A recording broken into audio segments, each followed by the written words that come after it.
কালীপুজো ও দীপাবলি উৎসবের সুযোগ নিয়ে রাতের অন্ধকারে চলছিল বালি পাচার, কিন্তু বোলপুর থানার পুলিশের তৎপরতায় অজয় নদ থেকে পাচার হওয়ার আগেই বালি ভর্তি 3টি ট্রাক্টর আটক করা হয়। বৃহস্পতিবার রাত 3টে নাগাদ বোলপুর থানার পুলিশ খবর পায় রজতপুরের পার্শ্ববর্তী অজয় নদ থেকে দেদারে বালি লুট হচ্ছে। তারপরই বোলপুর থানার ইন্সপেক্টর ইনচার্জ লিটন হালদারের নির্দেশে কাশীপুর বাইপাস মোড়ে পুলিশের 3টি ভ্যান নাকা চেকিং শুরু করে। পুলিশের উপস্থিতি টের পেয়েই ট্রাক্টরের চালকরা বালি ভর্তি ট্রাক্টরগুলি মাঝ রাস্তায় ফেলে পালিয়ে যায়। পরবর্তীতে পুলিশ বালি ভর্তি 3টি ট্রাক্টর আটক করে। সাথেই ট্রাক্টরগুলির মালিক ও চালকদের খোঁজেও তদন্ত শুরু করা হয়েছে।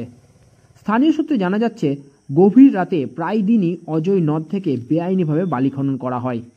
তবে এদিন বোলপুর থানার পুলিশের তৎপরতাতে অজয় নদ থেকে বালি পাচার রুখে দেওয়া সম্ভব হয়েছে। অন্যদিকে বীরভূম জেলা পুলিশ সূত্রে জানা গিয়েছে, অবৈধ বালি পরিবহন ও ওভারলোডিংয়ের বিরুদ্ধে আগামীতেও এই অভিযান জেলা জুড়ে অব্যাহত থাকবে।